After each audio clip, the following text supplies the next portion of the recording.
Hi, today I'd like to talk to you about errorless learning. Now first let me define what errorless learning is. Errorless learning is when you break down your training into very thin slices so that your dog is successful at each little step.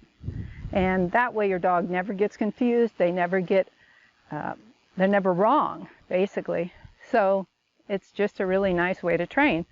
It's good to use especially when you're working on your basic behaviors such as sit, down, stand, because you want those very precise, and so you want to break them down very, very small and make it very easy for your dog. But to make errorless learning work in many situations, you have to know several things. You have to know your dog very well, you have to know the situation that you're putting your dog into, and you have to know your mechanics. You have to know your timing, your rate of reinforcement, and your criteria, because if you don't know what you're asking, your dog isn't going to be successful guessing. So you also have to adjust your plan for these variables.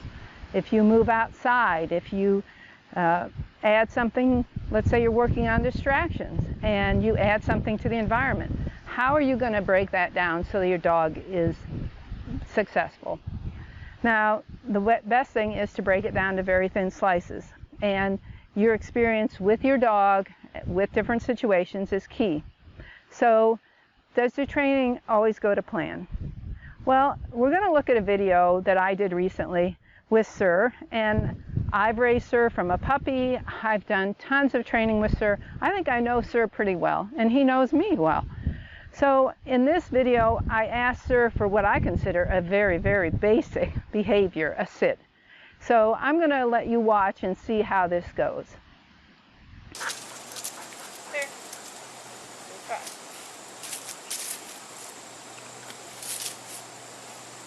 Sit. Come here. Stand. Sit. You don't know how to sit on that, do you? Okay, that's funny. All right. Are you ready? Let's go.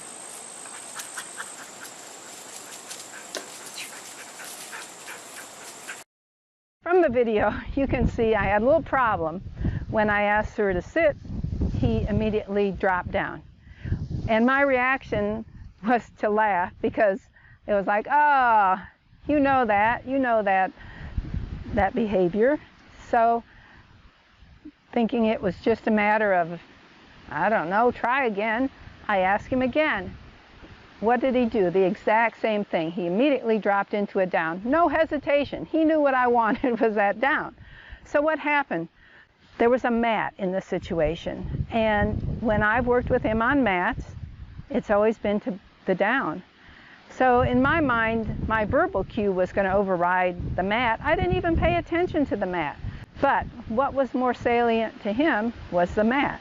So my conclusion is, the problem with errorless learning is that I have to be an errorless teacher, and I'm not.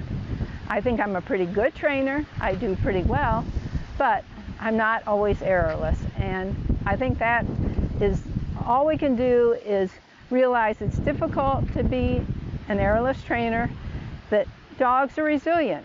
They're used to learning from mistakes, and we just do the best that we can, and we'll strive to make things easy for our dog.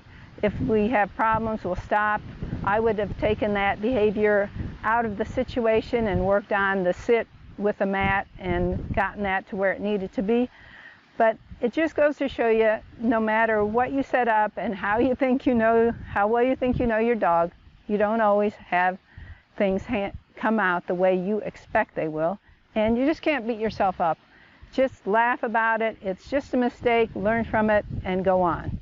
So my final conclusion is that errorless learning is a great idea, but I'm just never going to be an errorless teacher.